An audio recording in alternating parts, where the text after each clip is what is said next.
Hello, everyone. Welcome to Cinelisle. I'm Noah. This is going to be my top 20 of 2025, and what that means is my top 20 media-esque things I experienced in 2025. And this is going to include new releases, obviously, some 2025 releases, but it also applies to older releases that I haven't experienced before, with one exception, and that caveat will be explained as I go. So spoilers for anything that we haven't seen, and since this is a movie channel, let's start off with something confusing. This is the Hobo Johnson concert I went to down in Ann Arbor with some friends. It was very fun down at the Blind Pig, which is like this sort of dank bar in this liberal college town. Openers were great, and then he had like an opener that was running the t-shirt shop, and he just like came up and did a couple of his songs. Can't remember that guy, but he was great. And then Budman came out after doing a line of coke. So just a line of cocaine. He was spazzed out of his mind. Just out of his damn mind. And he was humping pianos and talking about, screwing my grandmother. Not mine, but the audience's. He was not well. Anyway, Hobo Johnson came out, and that was awesome. It was great. Hobo Johnson, just like cool guy. Yeah, great time. I got to hear Subaru Crosstrike live, and I was like 10 feet away from him, and he was like spraying water like out of a water bottle on people because we were like burning alive. So it was great. God, what a movie. I did a whole video on this film. I watched it twice last year. It's made me cry a lot. It's also like a Renaissance painting.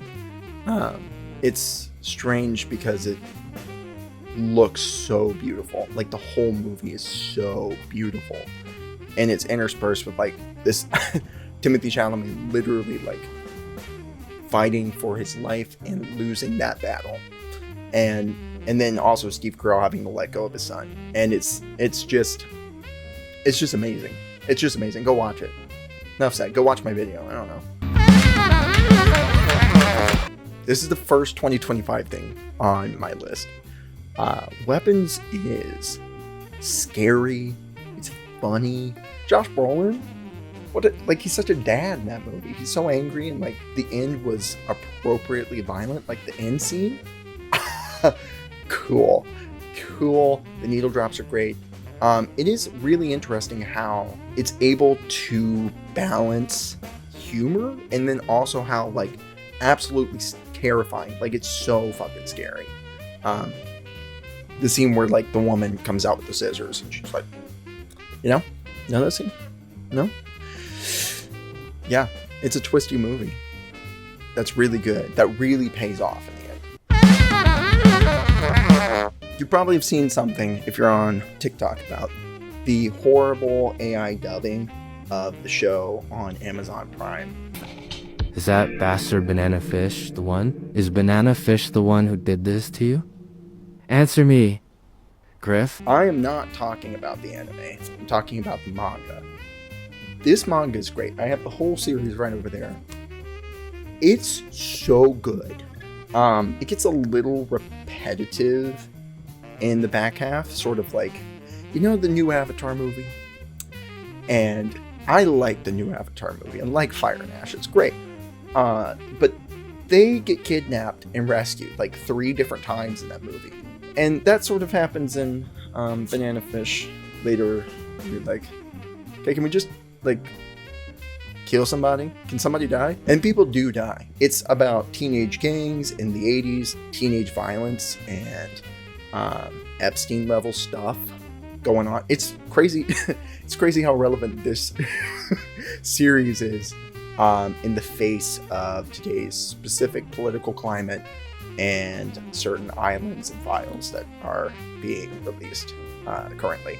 It is great. It's a little It's a little homoerotic.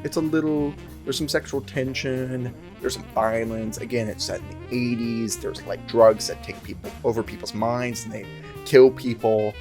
I would recommend this bad boy to not anyone, but I would recommend it to people who can handle it. Punisher. This album, I'm gonna be doing this the whole damn video. This album right here, Punisher by Phoebe Bridgers, is amazing. Now this is the exception to things I haven't experienced before, but like I've listened to this album before 2025, and it was one of those things where I was like, one day I will like this. And I was like waiting for that to happen. I was like, I'm not mature enough to enjoy this piece of art. And so I waited. And then 2025 was my year. This year or last year, 2025, it's confusing. I tried whiskey and I was like, give it half a decade. Give it half a decade. So whiskey might be on my list in 2030. All the stories, all the songs are interconnected just beyond like just an album sense, but like in a narrative sense.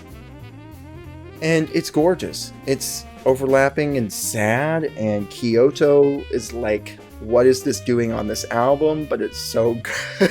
This shit. Sorry. Look at this. Look at this. And then like, anyway, so good. Love it. I'm gonna go put this back. Okay, so you ever see a movie and you're like, this should have been so much weirder. Just so much weirder. Well, that's not this movie, because it's like exactly perfectly weird. Like vibey and cynical and shocking and dark and funny. It's not exactly hopeful about the state of humanity. And that ending montage, great. So good. The colors, the way the camera moves, the amount in the montage, really. My roommate, lovely man, he was like, that was too violent for me. There's a scene that is crazy. It's not like the craziest, but it's pretty violent. It's pretty violent. Yorgos Lanthimos, the director, is really committing to the bit the whole time. He's like, yeah, let's just like make it be the thing. Again, cynical and bleak, but gorgeous. Also Jesse Plemons and Emma Stone. Come on now. So Brandon Sanderson wrote this next series, and he is my Mormon. Sanderson is actually a vampire, and he came to my door and I let him in, and then he bit me on the neck, and then he was like, you have to be my servant and read every single one of my damn books I write. I'm going to write 1 billion books, and it's going to take so much of your time and money, and your life is my life now. And so that's where I'm at. Look at these boys. Mistborn Era 2. Let's just talk about the first book. This is fine. It's a fusion of fantasy and Western, but like industrial era Western. So think like the end of Red Dead 2, where like the West is sort of coming to an end. This one's fine. He sort of wrote it as a one-off, and then he was like, oh, what if I wrote more of these characters? And like, instead of just moving on to the contemporary fantasy era. And you know, that's what these 3 are. It's really 4 books. But it's like 1 book in a trilogy, you know? The characters in these books like really go through so much development, and I lost my mind in the last book. You get so much Fwain, one of the main characters. They swallow metal, and that's how they get their powers. But only certain people can swallow metals, so not everybody. Anyways, I can't wait for Ghostbloods, which will be Mistborn Era 3. So thrilled. So, Peak. This game, I've never laughed harder in a video game than in Peak. And I think that's true. I don't think I'm just being hyperbolic. It's so fun. It was so funny that 11 p.m. one night in my apartment I just moved into, I was like screaming and crying and yelling and laughing, and my downstairs neighbor banged on the ceiling. So I would recommend it. Love the facial expressions. I love that the mouths move when you talk. And I love like you can side-eye people. It just makes for a great time with friends. Yeah, it's 10 out of 10. It's a win for me, and people should be playing that. Anyway, that's all I got for that one. It's quick, simple. Play it for the trumpet. There's nothing more to be said about Andor Season 2, because creators have already, like they figured it out. This show's masterful. There's so much happening in the story, so much happening with the characters. The writing is impeccable. It's a $750 million show. It's one of the most expensive, if not the most.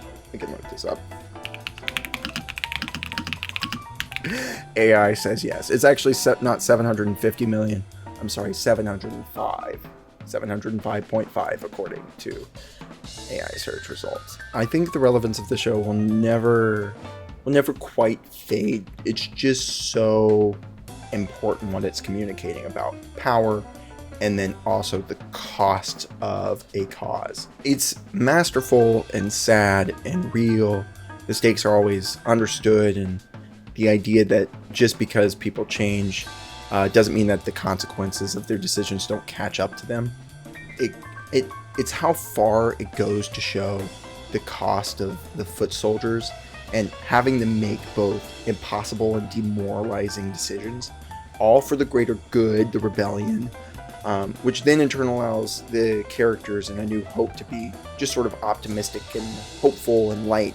But it's all built on the backs of those people who had to stoop to the lowest of their own humanities to accomplish those goals. It's really about the cost. And that's what the show's about. The cost of goodness. And fighting for freedom and goodness and all that. So I have yet to read Frankenstein.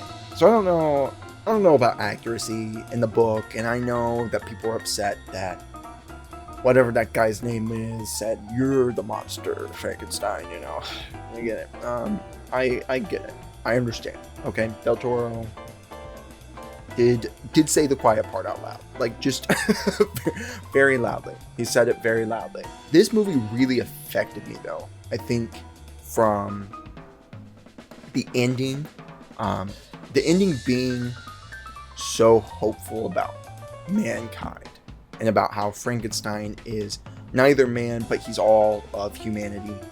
And then about how he has to walk into that hope or into that light. There's a line that says, if you cannot die, then what recourse do you have then to live? And that like broke me into pieces, and I was crying, and this one screen cinema up in Traverse City in Michigan. And then I cried through the credits and then out the door. I cry a lot. It's not going to be the only thing I cry about. I mean, all of the colors and the costuming and the casting and that one lens Del Toro was using. He's like, we're not going to use another damn lens. It's going to be the only one we use. And then all of like the lighting and the sets and the makeup and the biblical parallels and the idea about God and man and like immorality and becoming God. And needless to say, this book shot up to the top of my TBR. Baldur's Gate 3. Again, what do I say? What do I say that's not already out there? There's nothing. Everything you've heard is true, probably. It's probably the greatest RPG of all time. Karlach is my baby girl. Karlach's my baby girl, and I didn't romance her. I'll play it again in romance, Karlach. I love her. I love her. So I played through it with some friends. It took us a year. A year of Tuesday nights. And we did it, and my friend, his wife was pregnant. We finished like a month before he had a baby, or she had a baby. He didn't do that part. It was so fun. All the characters are so horny. And you can just run around naked. as your character.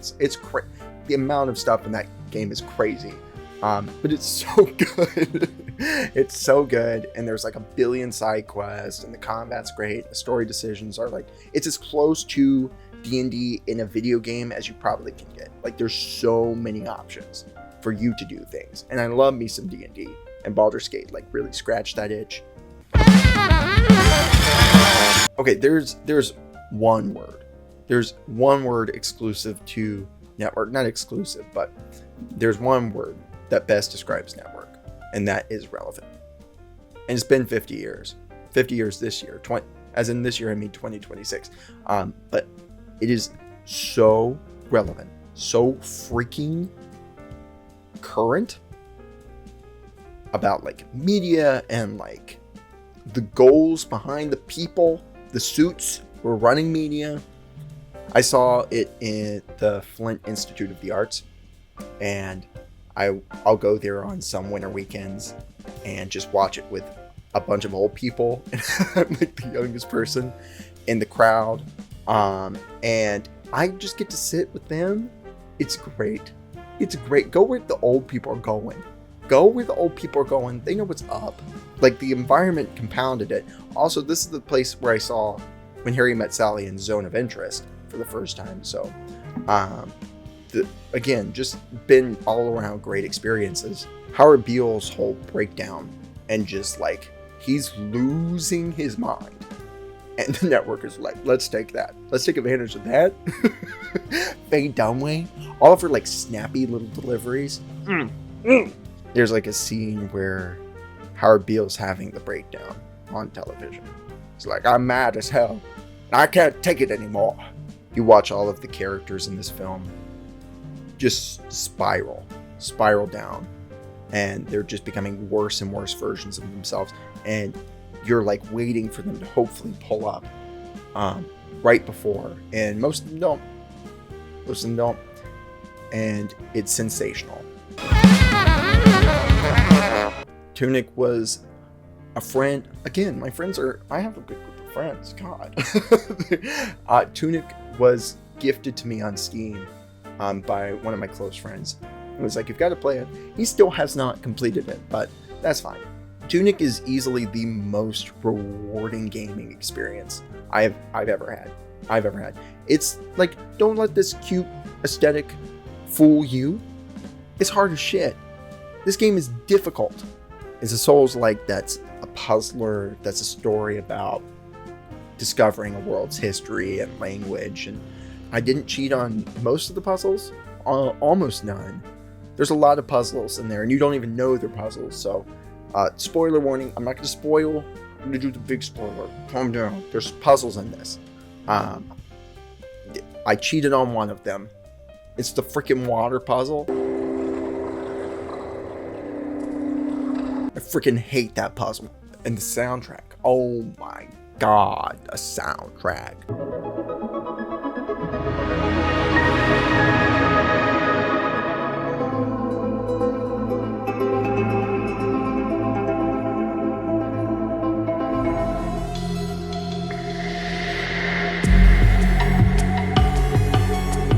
It makes me enter the astral plane. I just sort of like, there's 2 endings in the game. Again, no spoilers. Not for me. No spoilers on that. There's 2 endings of the game. I got one of them. And I was like, do you want to go back and maybe try to find the other one? And I was like, okay. That second ending, I didn't cheat. You're just sitting there like trying to figure it all out, trying to piece it all together. And I did, and it was great. Except for that stupid water puzzle. Again, so this is a friend rec. This one right here. Gilead. It's just poetry disguised as a novel. It's like, this is a novel. It's about a aging pastor who married a younger woman, and then he had a child with her. And that child is young. And then he finds out he has some terminal disease. He's dying. And he's writing notes to his son. And he's sort of recounting his life, while also struggling with this guy that shows back up named Jack. And Jack is like a troublemaker, but maybe he's more than that. She's just dealing in life. Marilyn Robinson here, just dealing in life. And so all of the themes, whether it's the exploration of family or history and faith and people who show back up and you have contempt for them and you don't know how to deal with that, and then how to love those people, and like fatherhood, and all of it taking place in 1960s Gilead, Iowa, and all while also taking place during the civil rights movement, which doesn't ever directly come up, but it is so indirectly involved in this book. And remember the character of Jack, because, well, again, it's a little confusing because my stipulations are weird. Sometimes I'll talk about full series and individual books. This would be the top book of my year. This would be the most profound novel I've read, if it weren't for her follow-up novel that will come up in a minute. Also, thank you, Micah, for turning me on to this author and to the series, really, because there's 4 of them and I haven't gotten to the last 2.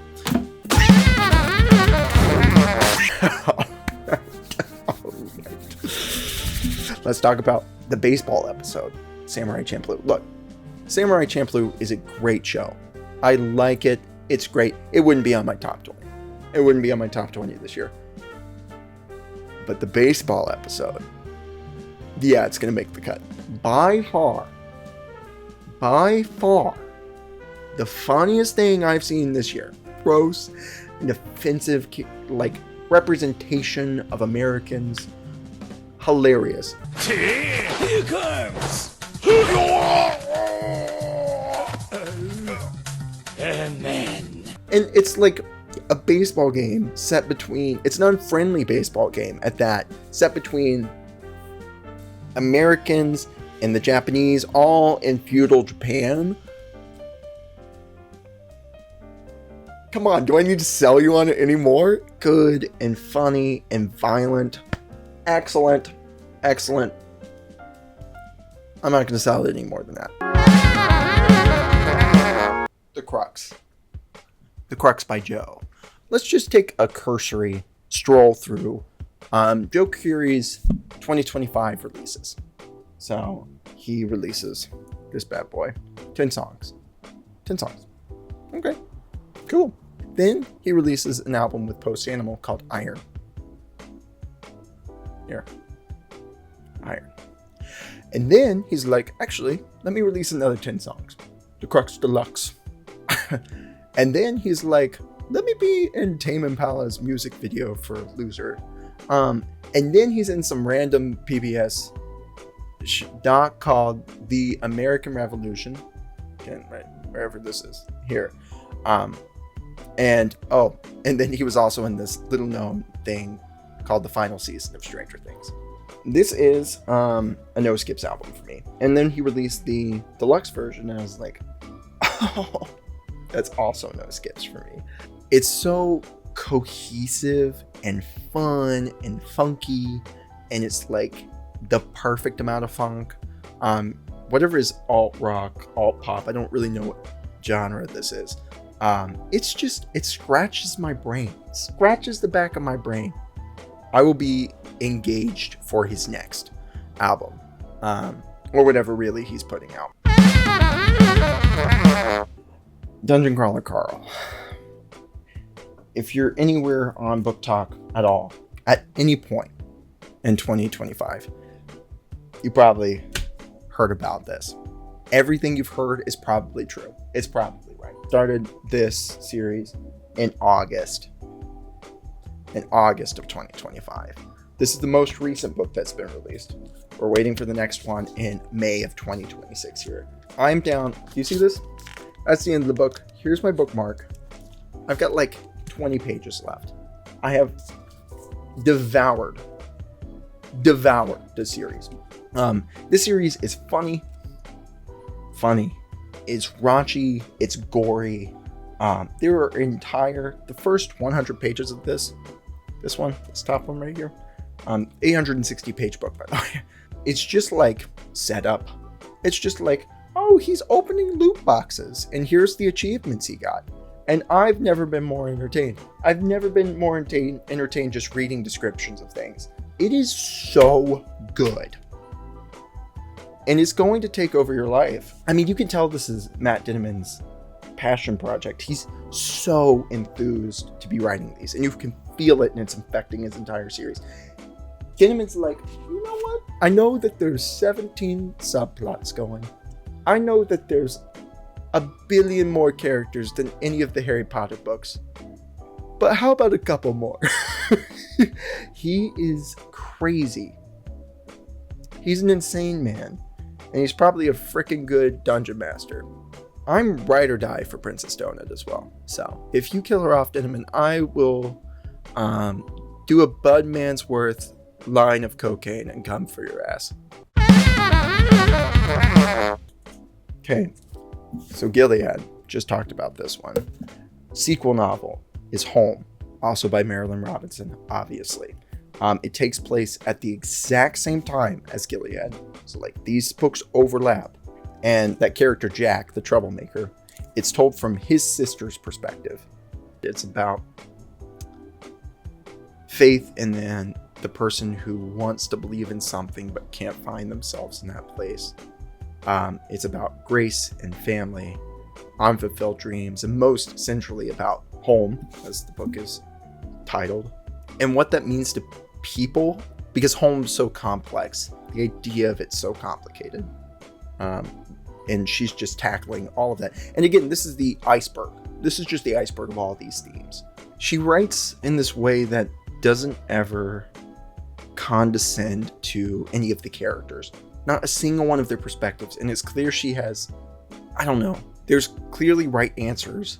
It's just that she doesn't, she cares about all these characters she's created. And she's trying to speak to all the different people in life. Let's read a few quotes, maybe. She wished it mattered more that the three of them loved one another, or mattered less since guilt and disappointment seemed to batten on love. Her father and brother were both laid low by grief, as if it were a sickness, and she had nothing better to offer them than chicken and dumplings. But the thought that she could speak to them in their weary sleep, with the memory of comfort, lifted her spirits a little. Yeah, I cried myself to sleep, and I'll probably cry myself to sleep because of this book again, one day. This show carries its brilliance in its writing, which, of course, and the performances.